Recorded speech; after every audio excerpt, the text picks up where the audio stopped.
everyone, this is Dr. Yap, and welcome to another episode of Yap with Dr. Yap.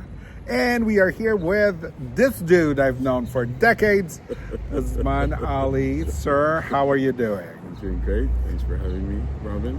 And you have to be loud. Okay, I will be loud. We are outside, so lovely weather outside. Usman, explain to the world, or introduce yourself, please. It's nice to meet you guys all. My name is Usman. Known Robin for almost 23 years. We're old. He's known me since my first job and my current job. There you go. So it's been a while. My background is in finance, economics, and obviously product and AI. I've recently co-founded a company called Nomad, where we are right bringing... there. See the logo? We are building the smartest freight tech platform in the world. You should check it out. All the information will be down below on our description. All right, let's dive into it. We have a question around trying to figure out how do you switch an idea or a career dream that you may have from when you started to now where you are. Mm-hmm. What is it that you've done to actually get to this point? Yeah, I think the first thought process that comes to that is really happiness, right? And no barriers. So from my career perspective, I started off in finance, switched a few years into technology, became a data scientist, enjoyed building products, and that's where the happiness currently lies, right? So a career is meant to be found by pursuing that happiness by looping in your career as well, if that makes sense. That's wonderful. And currently, as I've highlighted, we are building a product for the truckers in Canada and in North America called Nomad. Right? It's amazing. Now, we also talked about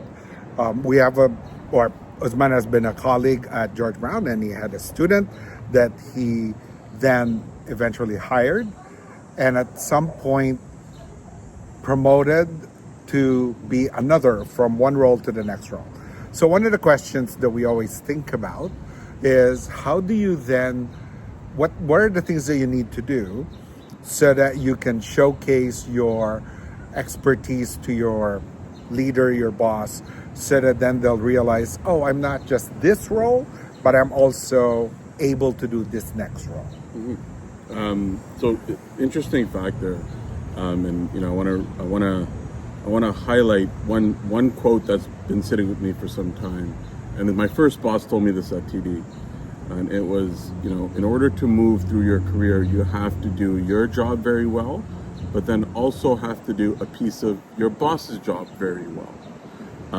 Now, in relation to the individual that I sort of taught at George Brown, and then I had sort of hired through Nomad, it was very distinct to me, right? And obviously that comes with experience and fundamentally a gut check, where that student was hired to do an HR role. Mm-hmm. But once you look at the accountability, the perseverance, and the drive of the individual, they naturally gravitate to taking on more of accountability. And that accountability might not be related to that vertical of HR. Because once the fundamentals are there, when you're working in the industry, you have the opportunity to gravitate to those new challenges, right? So that student, now employee, morphed from doing HR work to doing more business analysis work and really understanding the fundamentals of working with clients and solving problems, right? And her journey really stemmed from having a baseline foundation in George Brown and evolving in the industry and taking on challenges without being scared, right? And being optimistic and making mistakes. I think a part of a career journey is about making mistakes and learning from your mistakes. And that's how I sort of grown into my current role of, I've learned, I persevered and made mistakes to humbly get to where I am right now. Right.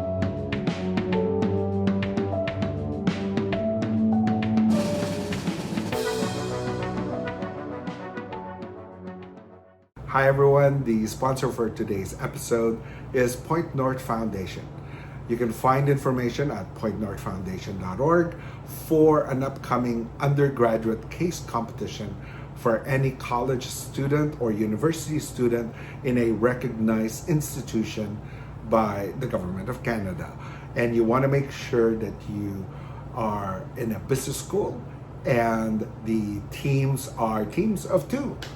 You compete in this case competition. It's a day-long case competition. All the instructions will be at pointnorthfoundation.org.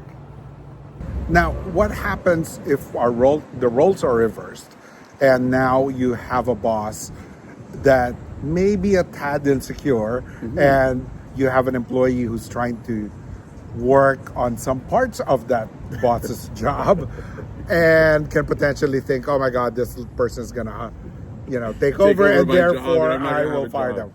What do you then do with that? What is your suggestion? It's interesting, right? It comes down to the type of people leader you have, right? And I've been in both cases, right?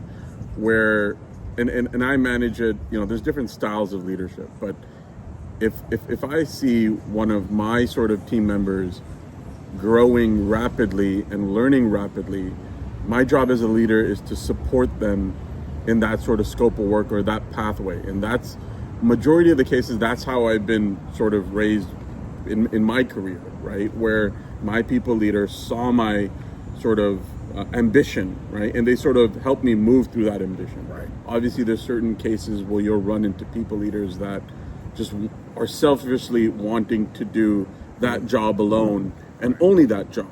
But then you start adapting to new sort of methods of networking and building relationships. Right. Now, one last question. When it comes to, we have audiences that are new into the field, what are the things that you would suggest to them that they need to ensure is part and parcel of who they are as individuals going into jobs, maybe their first job? Yeah. What is it that they need to make sure it's in their kind of... Yeah, so it comes down to two main pieces, right? And again, this is sort of my experience of just knowing Robin and where I am, right? When I look at, and I've jumped into industries that I've had not a single clue about, right? But two qualities that I think are very important, regardless of what role you're at, is be curious and ask questions. Those two facts have not only sort of build your brand, but increase your understanding. And no question is ever a dumb question, right? And one thing I've learned working in my previous roles is, if you don't ask, you don't know what the outcome is going to be. So always ask, right?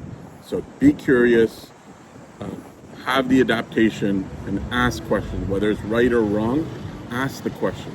So here's a follow-up. Yes, so you're asking questions. When do you stop asking questions? Because people would say, oh my God, this person keeps on asking questions. Perfect. I got a perfect answer for this one. Okay. So when you're in a room of asking questions, it's about asking questions, but knowing your audience and who you're surrounded with. So that it's a very fine line, because you can get into these very, very intense discussions, but it's always good to sort of double click who's around you, whether you're in the right setting to ask those questions. Right. Whether those questions can be sort of relatable to everyone else, well, they will learn as well. So it's an art, but it's very easy to get carried away. Right. There you go. So those are the things that you want to make sure you remember. Thank you, sir. Appreciate your time. Very much, Robin. And it's been we'll a see you pleasure soon. as always. Thanks, everyone. And one Nomad. There you go. Check it out. Bye. But wait, there's more. We have an additional thing for you. Sir, what are we talking about with regard to problem solving? Because we were talking about, we were debriefing this video, and Usman had additional thoughts. So in addition to my sort of thought process of questions, I think the way of understanding and just having the ability of problem solving and figuring things out as a skill is super, super important as well. Having the ability to navigate ambiguity, using tools online, doing independent research on your own is a significant part of being curious. And it tacks to sort of asking the right question, but spending the time to figuring it out yourself is a big, big component that should be natively embedded as you work through your career. You will not have the answers to every single question, and it's your job to figure it out. All right. There's your bonus. See ya. Bye. Thanks, everyone. Bye. Bye, guys. You've been listening to Yap with Dr. Yap, produced by Point North Media and thepointnorth.com, with offices in Madrid, Spain, and Toronto, Canada. Original music by Jojo the Point North AI. Find us on Instagram and YouTube. Here are other episodes on Apple Podcasts or wherever you listen to your podcasts. Until next time, stay curious and keep those conversations going.